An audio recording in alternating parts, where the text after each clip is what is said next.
procedimiento médico que necesita ser prescrito por un veterinario, no por cualquier persona. Y hay que evaluar, por supuesto, el riesgo-beneficio de este procedimiento. Los objetivos de la vacunación es tratar de aquellas infecciones a las que los animales estén expuestos. Parece una obviedad, pero tenemos algunas veces tendencia a sobrevacunar en algunas ocasiones a algunos procesos a los que el animal no está expuesto, ¿vale? Solo contra agentes infecciosos que realmente causen signos de enfermedad significantes, ¿vale? En algunas ocasiones, y esto es una práctica que estamos siguiendo más de los estadounidenses, por ejemplo, que son muy prácticos, si el proceso patológico que ocasiona el virus es leve, en muchas ocasiones no se justifica una vacunación, ¿vale? Hay que vacunar solo cuando los riesgos en general superen a los beneficios. Y el tema de la frecuencia es importante. Si la prevalencia de una enfermedad en una zona es baja, no es necesario hacer una gran incidencia con el tema de la vacunación. Importante también vacunar al mayor número de gatos posible que estén en riesgo, ¿vale? Y un tema fundamental que viene a colación en los gatos de patologías que hemos visto en las últimas décadas es elegir bien el sitio de vacunación, no cualquier sitio. Digo de vacunación y en general debería decir elegir el sitio de inyección en los gatos. No sé si conocéis lo que denominamos el sarcoma asociado al punto de inoculación, que en los años 90 se asoció a la vacunación contra la leucemia y contra la rabia, que se sabe que no es exactamente así en la actualidad, pero que se ha llegado al consenso de que deberíamos vacunar en este caso, vacunas en este caso, a los animales en sitios que sean fácilmente amputables. Es difícil de vender esto al cuidador de un gato, pero somos médicos, ¿de acuerdo? No sé, ¿hay algún veterinario aquí? Es que digo somos médicos, no lo he. ¿De acuerdo? No sé si conocéis el concepto, pero es muy básico, el concepto de herd immunity, es decir, o la inmunidad colectiva. Al vacunar a un solo, es decir, vacunar no solo significa proteger a un individuo, sino que proteges a toda una colectividad. Tiene importancia este concepto. El tema de las vacunaciones, las directrices de vacunación,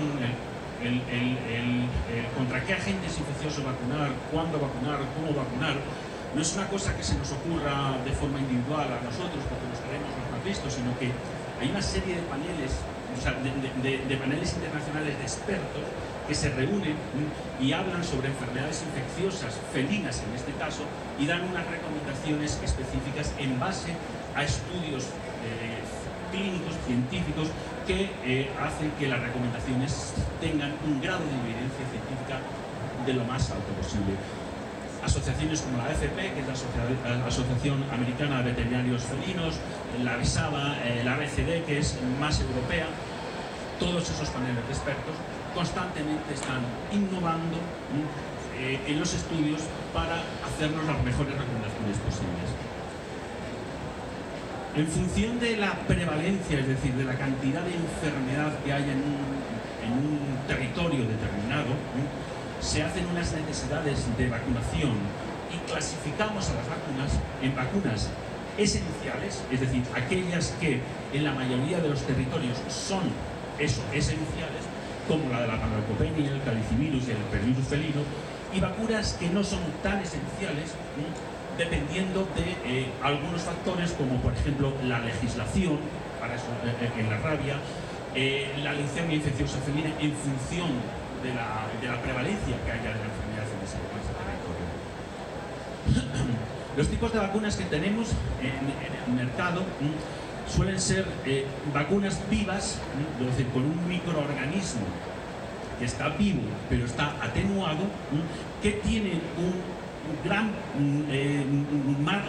grado de inmunización, es decir, que producen una tasa de anticuerpos muy importante, pero que pueden producir una replicación de ese microorganismos y causar signos clínicos, aunque puedan ser leves, de ese microorganismo en un momento determinado. Las vacunas más actuales son las vacunas inactivadas, que evitan lo anterior, en el sentido que utilizan agentes inactivados, no producen esa replicación del microorganismo, son mucho más seguras, pero necesitan estar asociados a lo que denominamos un adyuvante, es decir, una sustancia que a la vez que se inyecta con el microorganismo contra el que pretendes inmunizar, lo que hace es poner en alerta al sistema inmune para que éste empiece a producir una inmunidad humoral creando anticuerpos. Este hecho del agente adyuvante es lo que en el pasado hizo que algunos procedimientos de vacunación crearan un proceso inflamatorio en el punto de inoculación que ocasionaba en algunos animales determinados que tenían, y ya lo sabemos, una alteración genética, lo que ocasionaban lo que llamamos esos sarcomas del punto de inoculación. Es decir, que en la actualidad lo que estamos tratando de hacer es llegar a vacunas recombinantes que ya no utilizan microorganismos, sino que utilizan secuencias genéticas o proteínas que codifican determinadas secuencias genéticas para producir el mismo grado de inmunización sin necesidad de utilizar ningún tipo de microorganismo, ni atenuado, o sea, ni vivo atenuado ni inactivo. ¿De acuerdo? Panel, distintos tipos de programas preventivos de vacunación los podéis encontrar sobre todo en cualquiera de los paneles que os he mostrado anteriormente, que son abiertos, están en inglés, pero tienen la posibilidad de ser traducidos, y en el que básicamente, no voy a entrar demasiado en ello, hablan de distintas pautas en la aplicación de esas vacunas para tratar de conseguir una tasa de inmunización, es decir, una tasa de anticuerpos que realmente sea lo más eficaz posible. Consiste en dividir o segregar a los animales en función de la edad a la que se inicia ese proceso de vacunación, y poner unas dosis de recuerdos para aumentar esa tasa de inmunización. Unas dosis de recuerdos que en función de en qué momento se inicie serán más o menos separadas X semanas y terminándose en un momento determinado. Hay variabilidades que iremos viendo cuando hablemos un poco de distintas enfermedades infecciosas en concreto, que iremos valorando. ¿De acuerdo? Para vacunas esenciales, para vacunas no esenciales. Vacunas no esenciales es la leucemia felina. Es no esencial si en el territorio en el que habita el gato no hay leucemia infecciosa felina, es decir, entonces no tiene sentido. Pero sí que es necesario en algunas ocasiones hacer una primo-vacunación, como en el resto de vacunas que denominamos esenciales. Las primo-vacunaciones son la puesta en contacto con el microorganismo contra el que queremos inmunizarnos de forma repetida y seriada para crear esa alta tasa de inmunización. ¿Cómo deberíamos actuar en distintas situaciones, ya no hablando tanto de vacunaciones, sino de distintos programas preventivos en distintas situaciones específicas? Por ejemplo, en refugios, en los que sabemos que hay un gran riesgo de diseminación de enfermedades, porque la procedencia de los animales suele ser incierta y múltiple.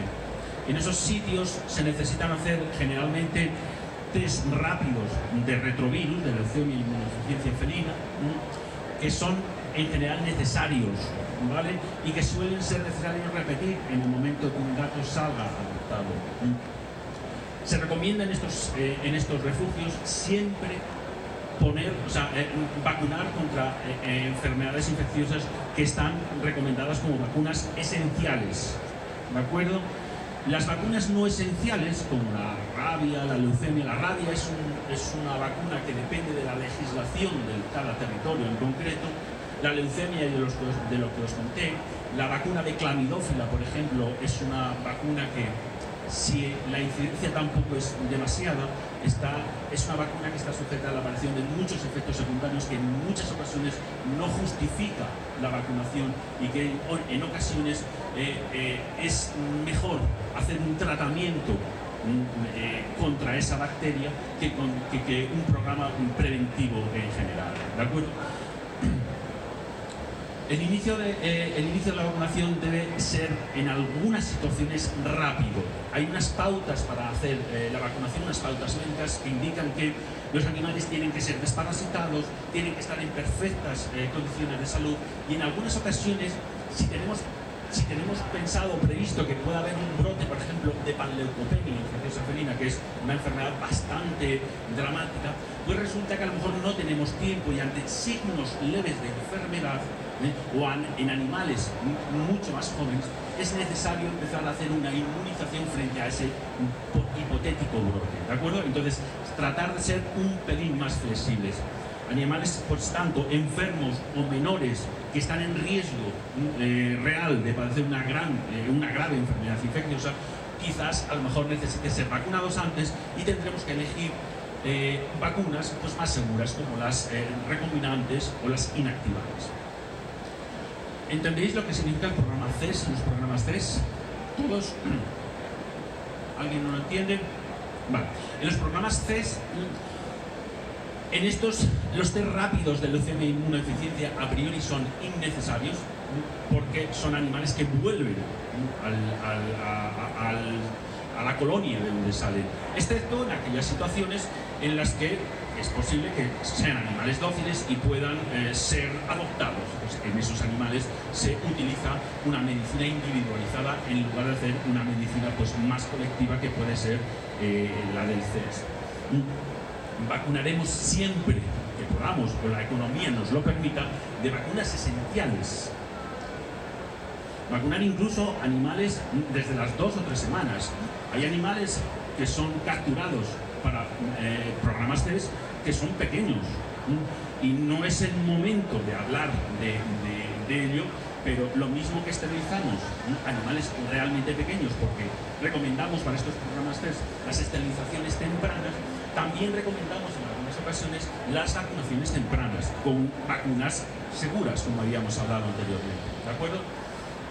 Incluso, como os decía, vacunar en animales con signos leves de enfermedad, es decir, con resfriados, con otitis, con cosas que digan, bueno, vale, tiene estas cositas, pero antes de que se me contagie, vuelva a la colonia y se contagie de una leucemia, se me contagie de una panleucopenia, pues a lo mejor hacemos que su sistema inmune trabaje un pelín más. ¿De acuerdo? La frase, es mejor una sola vacuna que nada, ¿vale? Es decir, a estos animales les cogemos, les capturamos, les esterilizamos y los soltamos y hacemos lo que nos dejen hacer en ese instante, pero no los volvemos a ver. Entonces, vale, los programas de vacunación requieren vacunas, revacunas al año, no sé cuánto, pero si no tienes ocasión, pues no tienes ocasión. Entonces, mejor una que cero. Bien. A partir de ahora voy a hablar de algunas enfermedades infecciosas, voy a tratar de hablar poco de algunos conceptos en cada enfermedad para que entendáis la importancia que pueden tener esta enfermedad, o sea, el impacto que esta enfermedad puede tener en los gatos y sobre todo la forma de prevenir, ¿vale? Recordar que en general hay pocos tratamientos antivíricos que sean eficaces, ¿vale? Y en algunas ocasiones nos encontramos con el muro de los señores que estaban hablando antes ahí, de la Agencia Nacional del Medicamento, que nos impiden utilizar en muchas ocasiones fármacos que la legislación dice que no se pueden utilizar porque son hospitalarios, pero que los estudios clínicos internacionales, es decir, la comunidad científica internacional, sí los avalan. Habría que hablar mucho al respecto. Ellos estaban hablando de antibióticos, también de antibióticos. La leucemia infecciosa felina es un virus, retrovirus, que, bueno, aparte de las características que tiene, sobre todo lo que tiene es una distribución mundial en gatos y en otros individuos, en otros felinos, ¿de acuerdo? Es una de las principales causas de muerte, no tanto ahora, en gatos, no tanto ahora como no hace demasiado, pero sigue habiendo una alta incidencia en algunas comunidades, ¿vale? La prevalencia es cierto que ha disminuido en los últimos años como consecuencia de que cada vez somos más capaces de detectarla, cada vez comprendemos más su patogenia y los programas preventivos de salud, la vacunación, han hecho que haya disminuido. Pero recuerdo que en España aún hay áreas en las que la incidencia es hasta de un 20%. La patogenia, es decir, la forma de comportarse del virus en el microorganismo, es un poco liosa y difícil de entender, nos ha costado años, pero es fundamental ahora a la hora de catalogar a un gato y de saber qué va a pasar, porque hay mucha confusión en los métodos diagnósticos que tiene y sobre todo en el pronóstico de algunos animales, ¿vale? Es una enfermedad que en general se transmite, es capaz de ser transmitida por cualquier secreción del organismo, pero generalmente la vía por la que entra en el receptor, en el gato receptor, es por vía oronasal. Se produce una primera replicación en el tejido linfático oronasal y se produce la primera replicación vírica con la aparición de la primera viriasis, es decir, aparición de virus en sangre, ¿de acuerdo? Tiene una particularidad que la hace una enfermedad especialmente complicada, y es que tiene la posibilidad, es decir, en estos retrovirus que tienen una determinada cadena genética, ARN, se transforman en cadena ADN en las células hospedadoras y se integran en el genoma celular de las células hospedadoras. Esa integración que solo y exclusivamente producen los retrovirus, incluidos el virus del SIDA, esa integración hace que haya una perdurabilidad del virus sin necesidad de matar a la célula hospedadora, con lo que se consigue una gran replicación vírica en un momento determinado y a la larga una gran patogenia, una gran patología. Se integra ese virus y se denomina provirus ADN. Ese provirus se disemina en sangre circulante y es lo que denominamos viremia, y también va en células portadoras de ese ADN provirus, que también tiene su parte clínica, ¿vale? Si la infección persiste, se acantona en la médula ósea, con lo cual se hace, por así decirlo, irreversible, y es cuando llega a los epitelios, y es distintos tipos de epitelios, glandulares, digestivos, y es cuando se elimina por cualquier tipo de secreción. Dicho esto, el sistema inmune puede hacer que ante la presencia del virus de la leucemia en sangre ocurran una serie de situaciones. La situación primera es que ocurre en el 30 o 40% de los gatos, es en la que el sistema inmune del gato no es capaz de hacer frente de una forma eficaz a la presencia del virus y empieza a desarrollar lo que denominamos una infección progresiva, ¿vale? En estos animales detectaremos por distintos métodos siempre virus en sangre, o podemos hacer pruebas de otra índole que nos va a detectar la presencia del virus.